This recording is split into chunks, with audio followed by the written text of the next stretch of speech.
So Eric tells me that you were at Old Tucson when you were a kid? No. You weren't at Old Tucson? Oh, so you lived there? Yeah. Oh, okay. Oh, great. And my dad was an art professor at U of A, and he was he had some students in filming part of the film, which you have or which you've seen. Yeah. And I was only 9 at the time. So my mom remembers a little. I talked to her, but she remembers that a lot of the kids were told to sort of stay away because it's supposed to be sort of X-rated, I guess. You actually, I mean, what did you see of him when you were a kid, when he was actually at the ranch? I saw him a lot. My mom didn't keep us at the house. We got to run around and sort of spy.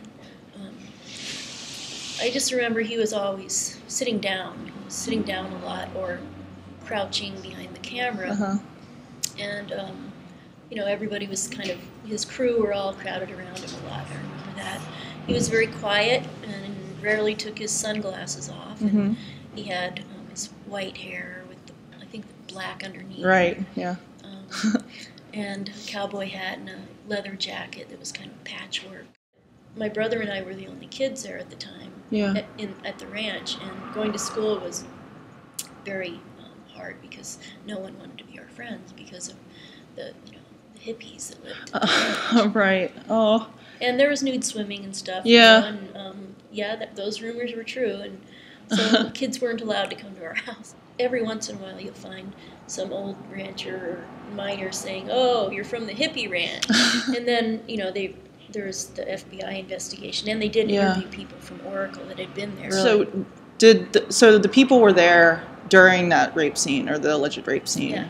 And do you know if they had like specific reactions? Were they upset? Yeah. Were you there during that? Yeah. I don't remember actually like any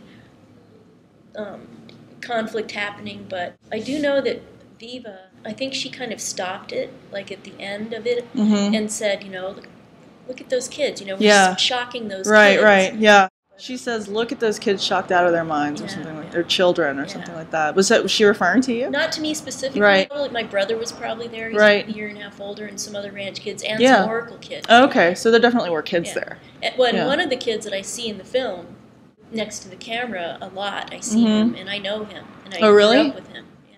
That's so interesting. I really had no idea that it would have such an impact. Oh, it sort of affected us as the years went by. So do you ever talk to your brother about it? Or It was just something, that happened. Yeah. I mean, we had been around all kinds of odd people, growing up with parents as artists. Right. And at the ranch, that was just the beginning of a lot of a different kind of lifestyle. There was about 5 of us who grew up there or spent a lot of time there as children and have come back. Yeah. That sounds great. Live there. And so 3rd generation now.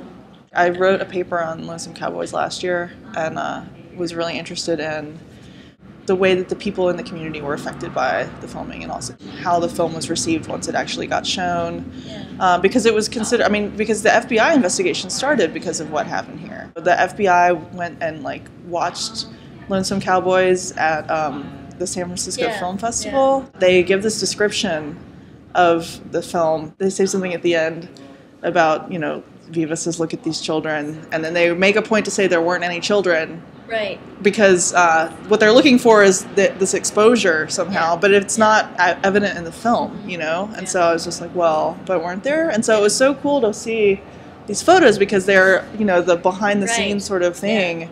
Yeah. Anyway, it's such good luck that Eric knew you, because it was one of those things where I wrote this essay and I was like, it would be so cool to meet one of these kids, if that would ever happen, And so it's just so amazing to me. I might put you in my dissertation. Oh, cool.